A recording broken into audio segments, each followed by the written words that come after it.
আচ্ছা, অনেকভাবে কিন্তু গরুর মাংস ভুনা খেয়েছেন এবং অনেকভাবেই রান্না করেছেন। আজকে আমি একটু ব্যতিক্রম এবং এক রেসিপিতেই মানে এক রান্নাতেই ৩ রকমের রান্না কিন্তু হয়ে যাবে যদি আপনারা চান।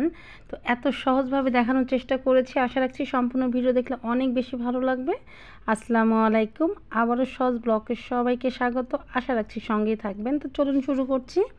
তো এই তো আমি এখানে নিয়েছি প্রায় ৬ কেজি গরুর মাংস হবে, এটা ঈদের মাংস।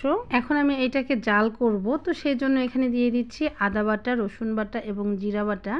সবগুলো 2 টেবিল চামচ করে দিয়ে নিয়েছি, সঙ্গে ধনিয়া বাটাও আছে। আর দিয়ে দিচ্ছি 3 টেবিল চামচের মতো কালারের জন্য হলুদ, পরিমাণ মতো কিছুটা লবণ দিয়ে নিলাম। এখন আর কিচ্ছু দিব না, সমস্ত উপকরণ মাংসের সঙ্গে খুব ভালোভাবে মিশিয়ে নিচ্ছি।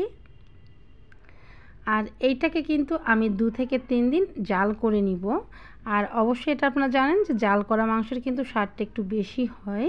আর তার মধ্যে কোরবানির মাংস, এটা তো কথাই নেই, এটা কত বেশি টেস্টি হতে পারে। তো এখন দেখুন আমি সমস্ত উপকরণ মিশাই নিয়ে এখন এর মধ্যে কোনো রকম পানি অ্যাড করব না। এই মাংসর গা থেকে যে পানিটা উঠে যাবে এটা দিয়েই কিন্তু সম্পূর্ণ রান্নাটা কমপ্লিট হয়ে যাবে। 15 মিনিট জাল দিয়ে নিয়েছিলাম চুলোর জালটা স্বাভাবিক রেখে, তো অনেকটাই কিন্তু পানি উঠে এসেছে। সমস্ত মাংসগুলো আমি এখন খুব ভালোভাবে নেড়েচেড়ে মিক্সড করে নিচ্ছি।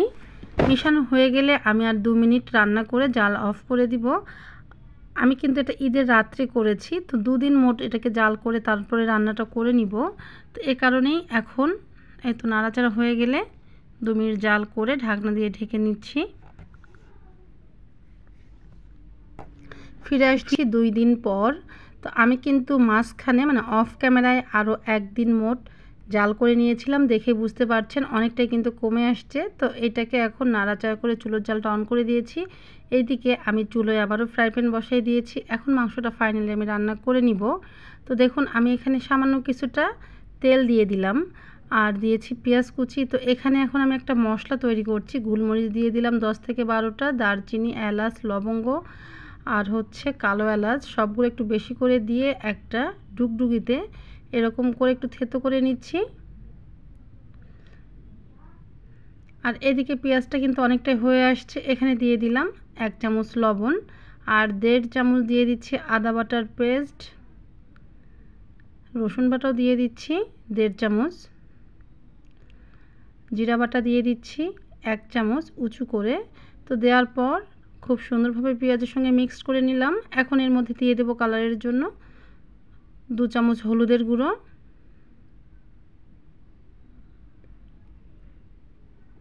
ঝালের জন্য দিয়ে দিচ্ছি 2 চামচ মরিচের গুঁড়ো। তো দেওয়ার পর আবারও ভালোভাবে নেড়ে চেড়ে নিচ্ছি। আর ওই যে মশলাটা গুঁড়ো করে নিলাম ওইটা পুরোটাই দিয়ে দিচ্ছি। তো 2-3 মিনিট কষানোর পর এখন ওই যে জাল করা যে মাংসটা আছে ওইটা দিয়ে নিচ্ছি আমার পরিমাণ মতো। তো এখানে আমি প্রায় 2.5 কেজির মতো হবে, যদিও মাপা নেই আর কি, আন্দাজে। তো মাংসটা নিয়ে নিচ্ছি। আর আমি কিন্তু আপনাদেরকে শুরুতেই বলেছিলাম কোনো রকম পানি যোগ করব না। তো আমি এই পর্যন্ত কিন্তু 1 ফোঁটা পানিও দেইনি, কারণ মাংসর গা থেকে যে পানিটা উঠে এসেছে ওইটা দিয়েই কিন্তু আমার সম্পূর্ণ রান্নাটা কমপ্লিট হয়েছে। তো এই তো দেখুন খুব সুন্দরভাবে মিক্সড করে নিলাম মশলার সঙ্গে। মিক্সড করে এখন আমি ঢেকে রান্না করে নেব 10 থেকে 12 মিনিট। আর অবশ্যই কিন্তু খুব ভালোভাবে মেশাতে হবে। এখন ঢেকে দিচ্ছি। চুলোর জালটা স্বাভাবিক রেখে আমি ফিরে আসছি 10 মিনিট পর। আর আমি আপনাদেরকে আরেকটা কথা বলেছিলাম যে এক রেসিপিতেই কিন্তু 3 রকমের রান্না হয়ে যাবে। তো এই যে মাংসটা যে আমরা জাল করে রাখলাম না, এটা দিয়ে পারলে মানে ভর্তা বানানো যাবে। তারপর মাংসের যে ঝুরিটা হয় এটাও কিন্তু করা যায়, তার সঙ্গে যে মাংস ভুনা। তো কি এক রেসিপিতে 3টা হয়ে গেল না? তো অবশ্যই পরবর্তীতে আমি আপনাদের জন্য ওই যে মাংসের ঝুরিটাও নিয়ে আসবো ইনশাল্লাহ, এবং ভর্তাটাও নিয়ে আসবো। তো 10 মিনিট পর ফিরে আসলাম। দেখুন অনেকটাই কিন্তু ঘন হয়ে আসছে। এখন এটাকে নাড়াচাড়া করে আমি এখানে দিয়ে দিচ্ছি 1 চামচ বা 1.5 চামচের মতো ভাজা জিরার গুঁড়োটা। তো অবশ্যই কিন্তু এই ভাজা জিরার গুঁড়োটা দেওয়ার চেষ্টা করবেন, তাহলে কিন্তু অনেক বেশি টেস্টি হয়। তো এখন দেওয়ার পর আবারও নেড়ে চেড়ে আমি এখানে ঢাকনা দিয়ে ঢেকে আরও 10 মিনিট রান্না করে নিচ্ছি। আচ্ছা, আমি কিন্তু অফ ক্যামেরায় তেজপাতা দিয়েছিলাম, মানে ছোট ছোট করে কেটে, ওইটা দেখানো হয় নাই। তো এখন দেখুন ফিরে আসছি 10 মিনিট পর। আমার কিন্তু ফাইনালি রান্নাটা পুরোপুরি কমপ্লিট হয়ে গেছে। আমি এর থেকে আর ঝোল টানাবো না, কারণ এটা আরেকটু ঘন হয়ে আসবে। আর যেহেতু আমরা একবারে মাংসটা খাচ্ছি না, তো তো আমার যতটুকু লাগবে আমি সেই পরিমাপে এখন সার্ভ করে নিচ্ছি। তো এই তো রান্না কিন্তু কমপ্লিট। এখন আমাদের খাওয়ার জন্য একটা বাটিতে সার্ভ করে নিচ্ছি। এতক্ষণ ধৈর্য সহকারে পুরো ভিডিও দেখার জন্য সবাইকে অসংখ্য ধন্যবাদ জানাচ্ছি। তো এই তো নামিয়েই ফেললাম। কালারটা দেখুন, লুকিং জাস্ট ওয়াও। আশা রাখছি আপনাদের ভালো লেগেছে। ভালো লেগে থাকলে লাইক কমেন্ট শেয়ার দিতে ভুলবেন না।